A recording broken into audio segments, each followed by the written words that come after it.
Cash समतुल्य और cash flow. Cash समतुल्य।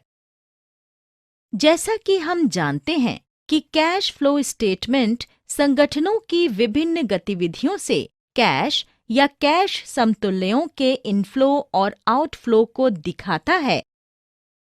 कैश का अर्थ हाथ में कैश और बैंकों के पास मांग जमा है, और कैश समतुल्य का अर्थ अल्पकालिक अत्यधिक तरल निवेश है, जिसे आसानी से कैश में परिवर्तित किया जा सकता है और जिसके मूल्य में परिवर्तन का जोखिम होता है। किसी निवेश को केवल तभी कैश समतुल्य कहा जाता है जब उसकी अधिग्रहण की तारीख से छोटी परिपक्वता, जैसे 3 महीने या उससे कम होती है। Cash flow. कैश फ्लो का अर्थ कुछ गैर कैश मदों की वजह से कैश का अंदर और बाहर संचलन है।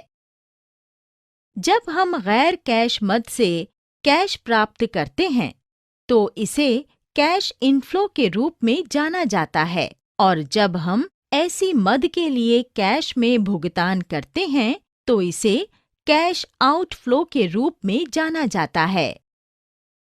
उदाहरण के लिए, कैश का भुगतान करके वस्तुओं की खरीद कैश आउटफ्लो है, जबकि मशीनरी की बिक्री से प्राप्त राशि कैश इनफ्लो है।